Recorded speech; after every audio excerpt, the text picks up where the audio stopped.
के आगाज़ में मैंने आपको कहा था कि आज हमारे मेहमान बहुत ख़ास होने वाले हैं और मैंने क्यूरियोसिटी थोड़ी सी रखी थी।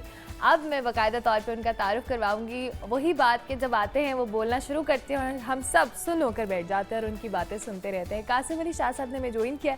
Welcome to the show sir, thank you so much. बहुत शुक्रिया जी। अच्छा जी, कासिम अली शाह साहब के साथ आज हम जो बात करने वाले हैं कि इंसान जब जवाल पजीर होता है, वजूहात क्या हैं, फ़र्द हो, ख़ानदान हो या कोई इदारा हो, इनके जवाल पजीर होने की वजूहात और उस जवाल को किस तरह से दोबारा से अपने अंदर एक एनर्जी के साथ वापस अपनी पीक पर आना है, ये हम टिप्स लेंगे कासिम अली शाह साहब से। शाह साहब, टॉपिक का आगाज़ हम कहाँ से करने वाले हैं? अच्छा, मुझे तो याद आ रहा है मुताला पाकिस्तान की या इस्लामियात की या पुरानी माशरती उलूम की किताबों में हाँ। एक मजमून होता था, हाँ। मुसलमानों के जवाल के असबाब। हाँ। अच्छा, वो सब के सब कह लीजिए जवाल के असबाब उसमें लिखे जाते थे। लेकिन ये जो टॉपिक आपने चूज़ किया या आपकी टीम ने इसका इंतखाब किया, मैं तो पहले दाद दूंगा कि इतना ज़बरदस्त टॉपिक चूज़ किया है कि अमूमन हम प्रोग्राम्स में पर्सनल डेवलपमेंट के जो कोच हैं, सेल्फ हेल्प के जो गुरुज़ हैं या मोटिवेशनल स्पीकर्स हैं, फेलियर्स की बात करते हैं, क्यों होते हैं। लेकिन जवाल और बिलखसूस एक बड़ा जवाल आ जाना, वो एक शख्स को हो, इदारे को हो, ख़ानदान को हो, ये बहुत बड़ा क्वेश्चन है। बिल्कुल बिल्कुल। अच्छा, पहले तो ये देखते हैं कि कोई बड़ा कैसे बनता है। बगैर मेहनत के नहीं बनता, स्ट्रगल के नहीं बनता। मैंने देखा है कि कुछ फैमिलीज़ किसी बड़े का ख्वाब होता है, उनका विजन होता है, वहाँ से स्ट्रगल करते करते आखिरकार पीक पे पहुँचते हैं। और वो पीक फेम की भी होती है, नाम की भी, धाक की भी, एसेट्स की भी होती है। फिर उनका कह लीजिए कि मतलब कहीं लाहौर के ऐसे गिरदो नवा में इलाके होंगे, लाहौर में भी होंगे, जहाँ पर ये फलाने का बाग होता था, ये फलाने की यहाँ इंडस्ट्री होती थी, फलानों के यहाँ कोठियाँ और बंगले होते थे, घर होते थे। और फिर कहीं पता लगता है कि जी वो ख़ानदान मिट सा गया है, या उनके कोई बच्चे को तीसरी चौथी नस्ल कहीं बैठ के बात कर रही होती है कि जी ये देखें हम फलाने ख़ानदान से हैं या हम फलाने नवाब के बच्चे हैं। वो कहाँ चले गए आखिर।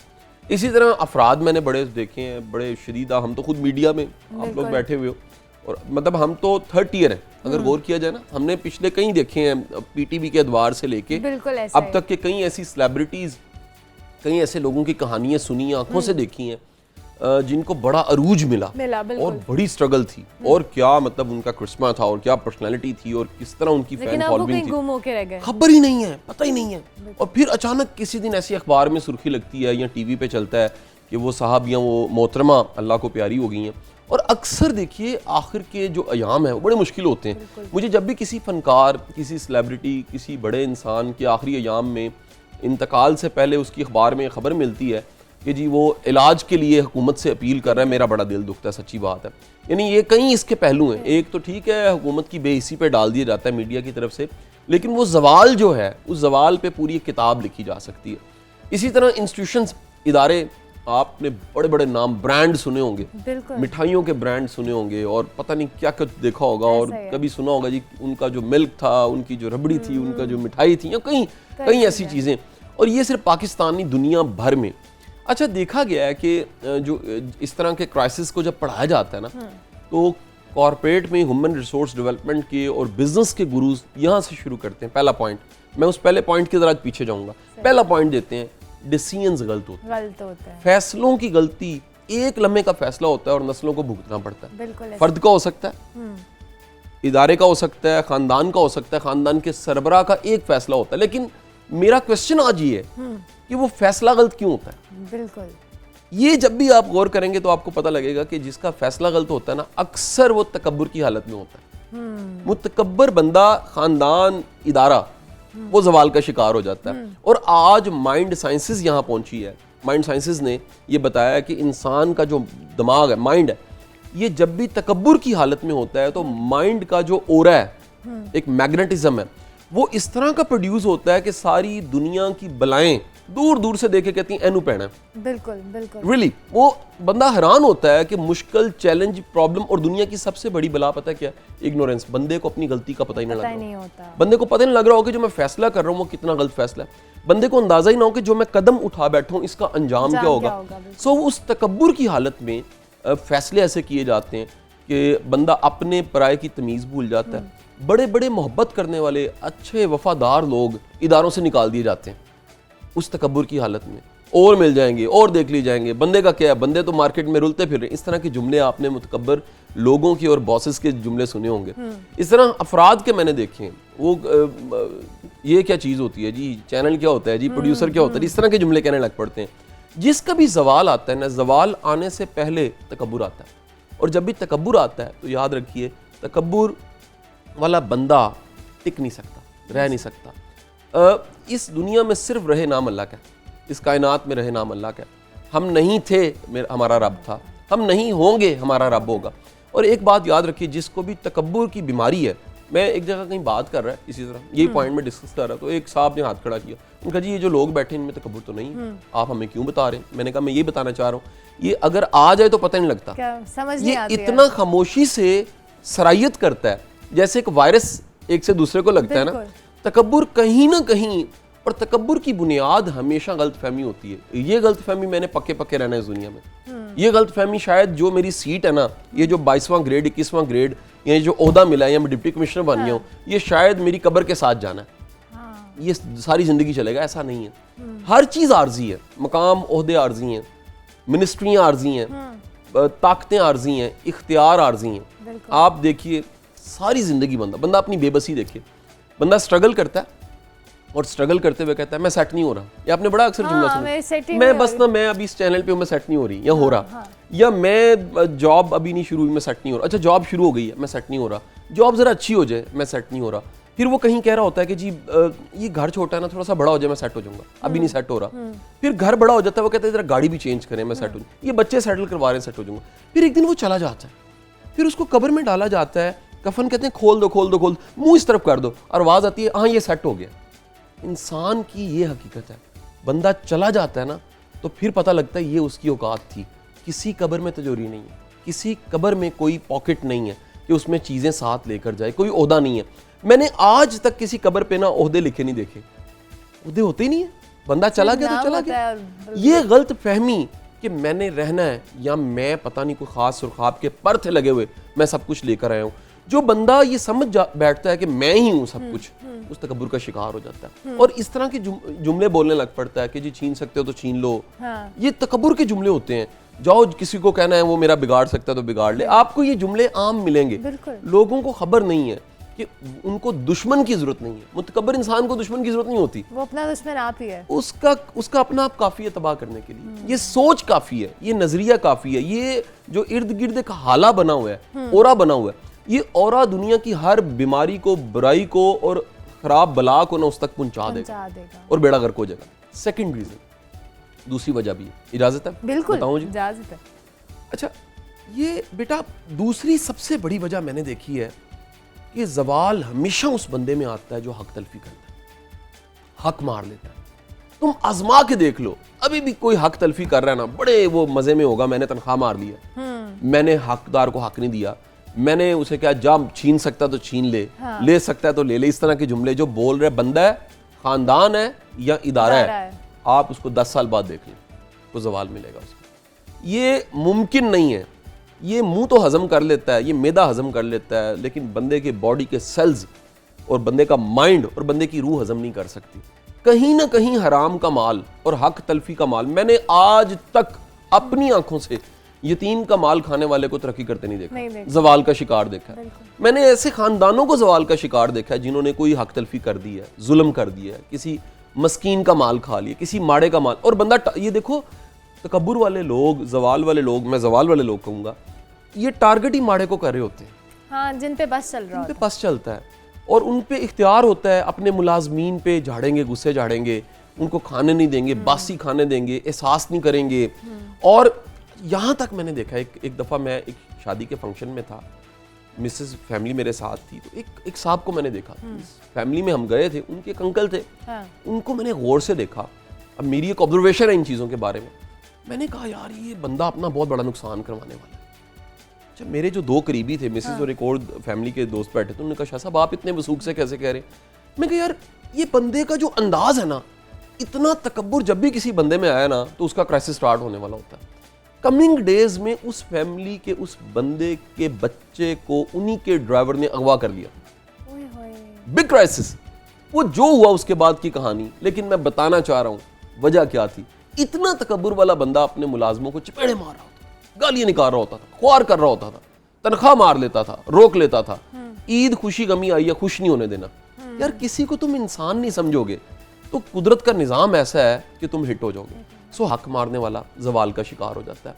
ऐसे इदारे जो टाइम पे तनख्वाह नहीं देते, ज़रूरतें नहीं देखते, मुश्किलात, अब ये ईद गुजरी है क्रिश्चियंस की, बिल्कुल ईस्टर गुजरा है। मैं कई ऐसे इदारों में ना कंसल्टेंसी का या थोड़ी देर को काम करने का मौका मिला माजी में, सच्ची बात दुख होता था कि वहाँ जो क्रिश्चियंस थे ना उनको तनख्वाह नहीं मिली होती थी, उनको ईदी नहीं मिली होती थी। मैं सर पकड़ लेता था, अल्लाह के बंदो, इनके बच्चे नहीं हैं, इनकी खुशियाँ नहीं हैं, इनके एहसास नहीं है, इनके प्रॉब्लम्स नहीं है। जब आप किसी की जगह आके नहीं सोचते ना तो एहसास नहीं होता। बंदे को लगता है कि मैं बड़ा चालाक हूँ, ये देखें जी मैंने कुछ बचत कर ली है। वो जितनी बचत की होती है उससे कई गुना ज्यादा नुकसान करवा बैठता है। और एक आपको बात बताऊं, दुआ लेने के तो कई तरीके हैं। हाँ। कई लोगों के पास बद्दुआ लेने के तरीके होते हैं, सही बात। उनको पता ही नहीं होता, वो हरकतें ऐसी करते हैं कि लोग बद्दुआएं करते हैं। मुंह पे तो शायद वो अच्छे हो जाए, पीछे से जो बद्दुआएं निकल रही होती हैं उनके लिए। वंस ना मुझे याद है कि मैं ट्रेवल कर रहा तो जो गाड़ी थी ना वो आम से तरह बेहतर वाली थी। सही। मैं ट्रेवल कर रहा, मैं लेट पहुंचा किसी जगह। हाँ। सफर लंबा था और अपने 2.5 घंटे के सफर को मैंने 3.25 घंटे में तय किया। अच्छा, सही। वो बड़े हैरान, उस दिन बारिश हुई थी। उन्होंने मुझे कहा कि शाह साहब आप देर से क्यों आए, इस गाड़ी में तो बंदा 2.5 घंटे में नहीं 2 घंटे बंदा पहुंच जाता है। मैंने कहा देखिए वो जो रास्ते में कीचड़ उछलने की बददुआएं थी ना, मैं वो नहीं लेना चाहता था। वो जो देखना है किसी ने, उसने कहना है जी कौन लंघे है, वो जो बददुआ है ना वो नहीं लेनी चाहिए। बाज़ औक़ात आपका अंदाज बददुआ दे देता है। वो अंदाज ऐसा होता है कि किसी को दिल करता है दुआ नहीं देनी चाहिए, बददुआ देनी चाहिए। देखिए ये याद रखिए, किसी का हक ना मारे, हो सके ना हकदार का हक जाके दे दे। ये बड़ा काम है कि आप हक अना है ना शाह साहब, लेकिन समटाइम्स बहुत सारे लोग होते हैं उन्हें अंदाजा भी नहीं होता कि वो किसी की हक तलफी कर रहे हैं। अच्छा देखिए, मैं फिर कहूंगा, जैसे नशे की हालत में बंदा फैसला ठीक नहीं कर सकता, तकब्बुर की हालत में बंदा फैसला ठीक नहीं कर सकता। तकब्बुर की हालत में अच्छाई बुराई की तमीज खत्म हो जाती है, बिल्कुल अपने पराये की तमीज खत्म हो जाती है। तकब्बुर वाले बंदे में शक भी होता है, ये प्री सपोजिशन करता है, खुद से सोचता है, खुद से मफरूजे और कहानियां बनाता है। अपने दिमाग में बैठे बैठे एक चीज बनाएगा, वो सपोज करेगा, उसके बाद पूरी कहानी बनाएगा, फिर सोया नहीं जाएगा। ये बीमारी है। ये एक बीमारी के साथ 6 बीमारियां लगती हैं नफ्सियाती तौर पे। मैं कहता हूं जो बंदा मुतकब्बर है वो नफ्सियाती तौर पे 5-6 बीमारियों का मरीज होगा। अब प्रॉब्लम पता क्या है, मैदे में दर्द होना, बंदा फौरन कहता है मेरा मैदा दर्द कर रहा है। गुर्दे खराब होना बंदे को पता लग जाता है, यूरिन ना आ रहा हो पता लग जाता है, खांसी हो पता लग जाता है। इस सोसाइटी में ना ज़हनी बीमारियों का पता ही नहीं है, ये ज़हनी बीमारी है। मसलन एक बंदा शक करता है, ये ज़हनी बीमारी है। और शक करना कोई लाजमी नहीं मियाँ बीवी के रिलेशन में, आम शक करता है, रिश्तों पे शक करता है, कामों में शक करता है, किसी की नीयत पे शक करता है, किसी के खलूस पे शक करता है, किसी की परफॉर्मेंस पे शक करता है। अच्छा, इस बंदे की एक और निशानी है, ऐसा बंदा अप्रिशिएट नहीं कर सकता। मुतकब्बर बंदे से ना तारीफ नहीं निकलती। मुतकब्बर बंदा ना हमेशा ऊपर से तारीफ करेगा, ऊपर से तोहफा दे देगा, दिल से उसके पास जज्बात नहीं होंगे। अच्छा ये याद रखिएगा, एक असली केला होता है ना और एक नकली केला होता है। एक असली सेब होता है ना, एक नकली सेब होता है। दुनिया बड़ी सियानी होती है, दुनिया को पता होता है ये असली तारीफ है या नकली तारीफ है। हाँ, समझ आ जाती है आपको, वाइब से पता लग वाइब से पता लग जाता है, आपको पता लग जाता है कि ये। अच्छा, बाज लोग ना तोहफों और चीजों के जरिए अपना आप छुपाते हैं। वो कैसे? असल में तोहफा आगे आता है ना, बंदा दरमियान इधर होता है। वो जो दरमियान में चीज है ना वो शेल्टर दे देती है, वो कवर कर जाते हैं अपनी खामी को, अपनी कमजोरी को, अपने कॉम्प्लेक्स को इससे खत्म करते हैं। यानी जो बंदा बार बार तोहफे देना जरा सोचना चाहिए। अच्छा, उसके साथ कोई प्रॉब्लम है, उसके साथ कोई प्रॉब्लम है। आखिर उसको क्या कॉम्प्लेक्स है, उसकी कोई चीज ऐसी है कि वो उसका डर है उसको, और वो खदशे के चक्कर में, बचने के चक्कर में उस खदशे से कुछ कवर कर रहा है। बिल्कुल। खलील जबरान का जुमला है, इससे रिलेट तो नहीं, थोड़ा सा जोड़ूंगा। उसने कहा मुझे किसी ने कहा, मैंने सुना, उसने फिर कहा, मैंने सोचा, शक किया, क्यों दोबारा कहा। उसने तीसरी बार कहा, मुझे यकीन हो गया कि ये 100% झूठ बोल रहा है। 3 बार क्यों कहा गया? सो नतीजा ये है कि पहली चीज वो तकब्बुर, दूसरी चीज हक तलफी, तीसरी चीज ब्रेक का टाइम तो नहीं? नहीं बिल्कुल नहीं, अभी हमारे पास बहुत टाइम है, आप बोलते रहेंगे, हम सुनते रहेंगे। अच्छा, जवाल की तीसरी वजह, और ये जवाल एक फर्द का, खानदान का, इदारे का, ये तीसरी वजह, हर उस जगह पे जवाल आएगा जहां पर बंदों को मापने के पैमाने गलत है। जाती वफादारियों की बुनियाद पे बंदे मापे जाते हैं। ये नहीं देखा जाता इसकी स्किल्स क्या हैं, इसकी स्ट्रेंथ क्या है, इसका कंट्रीब्यूशन क्या है, वो देखा जाता है ये मेरा फेवरेट है। हाँ। ऐसे लोग, ऐसे बॉस, ऐसे सरबराह, ऐसे लोग अपना ट्रस्ट वर्दी ढूंढ रहे होते हैं और किसी कमजोर चूचे पे ट्रस्ट करते हैं और वो रज के मुनाफिक होता है। अच्छा, उसको कुछ लोगों को ना नौकरी करनी आती है, ये भी बता दूं। हाँ, वो करते क्या है, वो बॉस को देख के ना, बॉस परेशान है ना, वो एक्टिंग करेंगे परेशान की। बॉस आपको हम परेशान नहीं देख सकते। हाँ। बॉस आप फिक्रमंद ना हुआ करें। बॉस खैर तो है। हाँ। आप परेशान है बॉस, मुझे भी नींद नहीं आपकी वजह से आई। ये कुछ लोगों को नौकरी का वल आता है करने का ना, वो सारी फिक्रमंदियों की एक्टिंग करेंगे, वो पेन की एक्टिंग करेंगे, वो परेशानी की एक्टिंग करेंगे, वो बार बार आके पूछेंगे, वो ऐसे मैसेज करेंगे बॉस को, वो कानों में को बात कह देंगे, वो पास खड़े हो जाएंगे, वो झूठा रो लेंगे। बार बार रोने वाला बड़ा खतरनाक बंदा होता है। हाँ, वो तो बहुत ही खतरनाक होता है। मेरे को जानने वाले हैं, वो जब भी बात करने लगते हैं ना अपनी सच्चाई की, वो रोना शुरू हो जाते हैं। मुझे बड़ा डर लगता है कि यार ये बंदा क्यों रोता है। वो फिर पता लगा इनसिक्योर है। इनसिक्योर बंदा ना वो रो पड़ता है। कॉन्फिडेंट बंदा नहीं रोता कभी भी, उसे नहीं रोना पड़ता। सही। वो ये क्या बात हुई कि आपको जब भी आई लव यू कहना आप रोना शुरू कर दे। ये मशकूक आई लव यू है। अच्छा साहब, अभी आप बात करते हैं समटाइम्स नाशुक्री, तकब्बुर के साथ साथ कभी कभी ऐसी नाशुक्री भी हम करते हैं कि हमारे पास सब है लेकिन बेहतर से बेहतर की तलाश में फिर हम वही चीज़ के हमारा जवाल शुरू हो जाता है, हम फिर भी नाशुक्र ही रहते हैं। ये चौथा पॉइंट है। अच्छा, सच्ची बात, जबरदस्त। हर नाशुक्रा बंदा, हर नाशुक्रा खानदान, हर नाशुक्रा इदारा जवाल का शिकार हो जाता है। नाशुक्रापन का मतलब है कि जो है उसकी कदर नहीं है। आप अचीवमेंट्स को तो दिखाते हैं लेकिन ये जो अचीवमेंट्स जिस टीम की मदद से आपने हासिल की उनको नहीं दिखाते। बाज़ लोगों में ये एक बीमारी होती है, वो घर बना लेंगे ना, वो जो उसके पीछे मेहनत करने वाले लोग हैं ना उनको अप्रिशिएट नहीं करेंगे, उनका गला घोंट देंगे, उनको ख्वार कर देंगे, उनको टॉर्चर देंगे उल्टा, और दूसरों को दिखाएंगे ये देखें पीसी बना दिया हमने। हाँ। ये देखें हमने क्या कमाल कर दिया। वो सारा क्रेडिट टीम का, लोगों का, हार्ड वर्कर्स लोगों का, छोटे लोगों का, वो अपने आप पे डाल लेंगे। अच्छा उनके और बुरा सारे का सारा उन पे थप देंगे। ये बीमारी है, ये बड़ी खौफनाक ज़हनी बीमारी है। अच्छा देखें, वो बाज हम बचपन से सुनते हैं ना, बाज लोगों के हाथों में मोरी होती हैं, सुराख होता है। तो क्या होता है, पैसे नहीं टिकते, पैसा आता है। बाज लोगों के हाथ में ऐसी मोरी होती है, उनके हाथ में ना दोस्त नहीं टिकते, मोहब्बत करने वाले नहीं टिकते, पुरखलूस लोग नहीं टिकते। याद रखिए, आपका मोहब्बत करने वाला एक अच्छा बंदा अगर आपसे डरना शुरू हो गया ना, या आपसे अवॉइड करना शुरू हो गया है, आपको अल्लाह से तौबा करनी चाहिए। या बारी ताला मुझे अपने करीबी मोहब्बत, बेलोस मोहब्बत करने वालों को छोड़ने के गम से बचा, ये ना हो वो छोड़ ही जाए मुझे। अगर लोग आपसे डरने लग पड़े, लोग आपको आपके सामने कुछ दिखाने लग पड़े और पीछे कुछ छुपाने लग पड़े, इसका मतलब है आप में दोगलापन है। बंदों का ना शुक्रा रब का कैसे शुक्र अदा कर सकते हैं? सबसे पहले शुक्रगुजारी शुरू होती है एक दूसरे का शुक्रिया अदा करने से, टीम का शुक्रिया अदा करने से, अपने मुलाजमीन का शुक्रिया अदा करने से। और मैं शुक्रगुजारी पे जब भी बात करता हूँ मेरी बहन, मैं कहता हूँ प्रैक्टिकल शुक्र होना चाहिए, जुबानी कलामी शुक्र नहीं होना चाहिए। यानी ये प्रोग्राम अब मेरे हाल मैंने करना है तो शायद उसके बाद रमज़ान के बाद ही को करें। अगर रमज़ान आने वाला, रमज़ान में है आप, हाँ चले मैं रमज़ान में आऊँ, लेकिन क्योंकि रमज़ान आने वाला है, मेरी तमाम सुनने वालों से ना गुजारिश है, आप में बड़े बड़े कामयाब लोग बैठे होंगे, बिजनेसमैन बैठे होंगे, इंडस्ट्रियलिस्ट बैठे होंगे, और सबसे बढ़ के कामयाब ऑफिसर्स बैठे होंगे। खुदारा ये वक्त है, अभी रमज़ान शुरू नहीं हुआ, अपने मुलाजमों की थोड़ी सी परवाह करें। अल्लाह का शुक्र ये है, उनका शुक्रिया अदा करें, और उनका शुक्रिया ये आपकी थोड़ी थोड़ी जो कह लीजिए मदद है ना, वो बहुत बड़ी मदद है। कोई अच्छा एक सूट कभी लेकर दें, हम अपनी मिसेस को तो बड़ा अच्छा सूट लेके देते हैं, अपने घर के मुलाजमों को अच्छा सूट नहीं लेके देते, हम अपने लिए शॉपिंग करते हैं, कभी उनके लिए शॉपिंग करके देखें आप।